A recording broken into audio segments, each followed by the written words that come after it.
Hello student, last lecture में हमने Kolbe reaction पढ़ा था। कॉल्बे में फिनॉल को पहले NaOH के साथ रिएक्ट करते हैं, जहां से हमें सोडियम फिनॉक्साइड मिलता है। उसमें हमने कार्बन डाइऑक्साइड डिसॉल्व किया था और कार्बन डाइऑक्साइड से हमें सोडियम सैलिसिलेट मिला था और वहां से डाइल्यूट HCl ऐड करने के बाद हमें जो प्रोडक्ट मिली थी दैट इज सैलिसिलिक एसिड। और वो सैलिसिलिक एसिड को हम 1 बाय 1 एस्पिरिन, सेलॉल या तो मिथाइल सैलिसिलेट में कन्वर्ट कर सकते हैं। आज का जो लेक्चर है वो भी बहुत ही इंपॉर्टेंट है and that is another special reaction that is Reimer Tiemann reaction. तो रीमन-टीमान जो है उसमें से भी हमें सैलिसाल्डिहाइड और एक सैलिसिलिक एसिड, ऐसे दो प्रोडक्ट मिलते हैं। हमारी जो टेक्स्ट बुक है उसमें सैलिसाल्डिहाइड बेस्ड रिएक्शन दिया है, लेकिन मैं आपको दोनों बता रहा हूं because both are very important. Okay, तो सबसे पहले हम बात करेंगे फिनॉल 2। फिनॉल में से बनाएंगे सैलिसाल्डिहाइड। अब सैलिसाल्डिहाइड का स्ट्रक्चर क्या है वो भी आपको पता नहीं है, तो जैसे जैसे रिएक्शन कंप्लीट होगा आपको पता चल जाएगा कि सैलिसाल्डिहाइड का स्ट्रक्चर कैसा है। Now see the starting material that is phenol.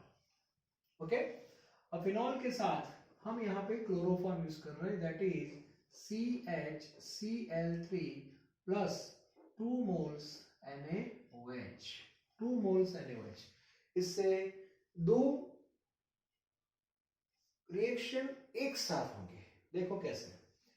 NaOH जब आप यूज करते हो तो मैंने आपको बताया था NaOH जब यूज करोगे तो ऑब्वियसली ये जो OH ग्रुप है वो कन्वर्ट किस में हो जाएगा, ONa में कन्वर्ट होगा, नंबर 1। साथ में दूसरा एक NaCl हमने यूज किया है, वो Cl को लेके निकल जाता है दैट इज माइनस NaCl और साथ में 2 मोल्स वाटर भी निकलते हैं। और यहाँ पे ये जो ऑर्थो लोकेशन है वहां पे CHCl2 मिलता है। CHCl2 CHCl3 था, एक Cl Na के साथ चला गया तो ऑर्थो पे CHCl2 आता है। इसे माइंड में सेट करके रखो और एक Na ऊपर चला जाता है, तो ये आपको एक इंटरमीडिएट प्रोडक्ट मिलेगी।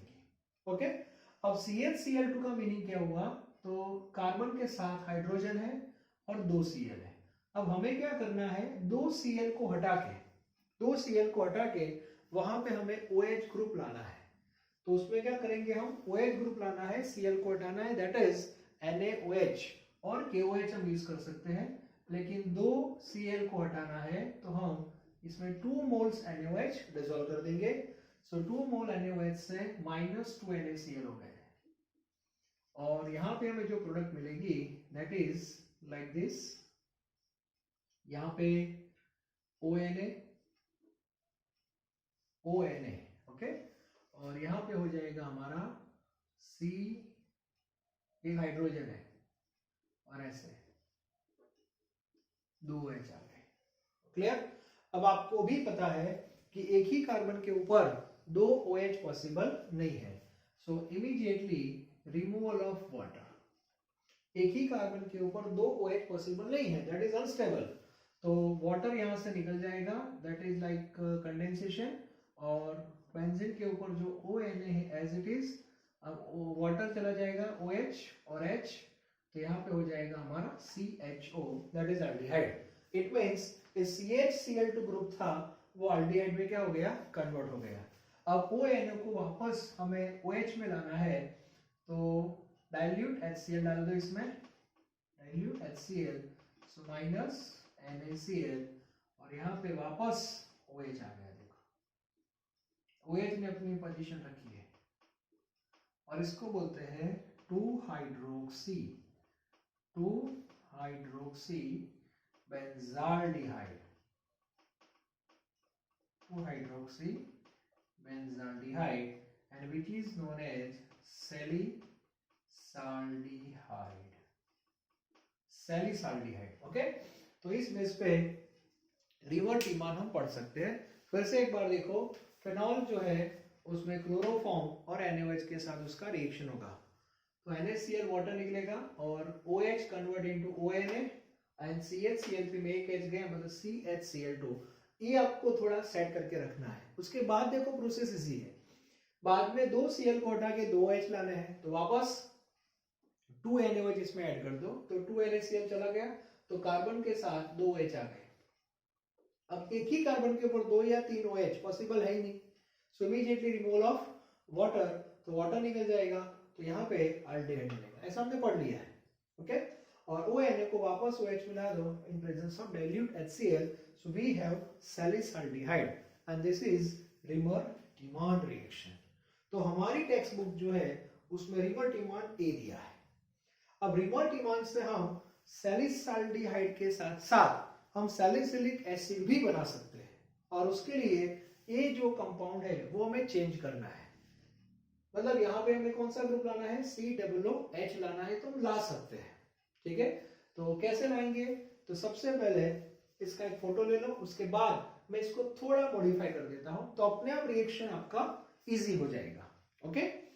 तो इसका एक फोटो ले लो पहले। चलो अब देखो यहाँ पे, तो ये जो CHCl3 है उसकी जगह में रिएजेंट चेंज कर रहा हूं, that is CCl4, carbon tetrachloride मैंने यूज किया है CCl4। तो फिर से एक बार देखो, -NaCl -2H2O। अब CCl4 में से 4 में से एक Cl तो गया, तो यहाँ पे जो इंटरमीडिएट प्रोडक्ट होगी दैट इज CCl3 हो जाएगी। तो एक ही कार्बन के ऊपर 3 Cl आ गए, वो पॉसिबल है, लेकिन 3 Cl को हटा के हमें 3 OH लाने हैं, तो यहाँ मुझे 3 moles NaOH यूज करने पड़ेंगे। It means removal of 3 mole NaCl, और जैसे ही 3 मोल यहाँ से चले जाएंगे तो एक ही कार्बन के ऊपर कितने OH आ जाएंगे, 3 OH आ जाएंगे। अब मुझे बताओ, एक ही कार्बन के ऊपर 3 OH पॉसिबल है? नो।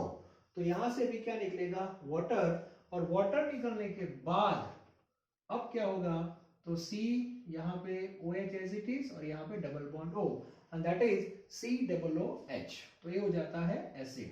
ये पता है आपको, 2 OH निकलते हैं एक ही कार्बन के ऊपर, यदि 2 OH है तो अल्डिहाइड देता है, एक ही कार्बन के ऊपर 3 OH है तो वो एसिड देगा। ये मैंने आगे भी आपको बताया है, ओके। और वापस डाइल्यूट HCl डाल दो, तो यहाँ पे ये प्रोडक्ट हो गई हमारी salicylic acid 2 hydroxy benzoic acid, और इसको हम बोलते हैं salicylic acid. Is it clear? So this is also one of the important special reaction in part of phenol. तो phenol में सब reaction बहुत important है, particular for theoretical point of view. तो रिमर-टिमान आपको 2 याद रखने हैं, 1 with chloroform and 1 with CTC. CTC means carbon tetrachloride. Chloroform आपने यूज किया तो सैलिसल्डिहाइड मिलेगा, और आपने CCl4 यूज किया तो आपको सैलिसिलिक एसिड मिलेगा। स्टूडेंट गलती क्या करते हैं, कॉल्बे है वो सैलिसिलिक के लिए है, और रिमर-टिमान जो है वो सैलिसल्डिहाइड के लिए है। ऐसा नहीं है, सैलिसिलिक एसिड हमें कॉल्बे से भी मिलता है पर रिमर-टिमान से भी मिलता है। रिमर-टिमान में जो टेक्स्ट बुक में हमें क्लोरोफॉर्म के साथ दिया है उसकी जगह हमें CCl4 यूज करना है, otherwise proceed that is same, okay. तो आज का जो लेक्चर था वो स्पेशल लेक्चर था। अभी जो हम लेक्चर्स मैं आपको डिलीवर कर रहा हूँ वो इंडिविजुअल लेक्चर है, छोटे छोटे नो डाउट है, लेकिन पर्टिकुलर टॉपिक के लेक्चर है, and that is very very important for you, ठीक है। अब एक लास्ट लेक्चर हमारा रहेगा, that is last lecture for chemical property of phenol, वो हम नेक्स्ट लेक्चर में देखेंगे। Thank you very much.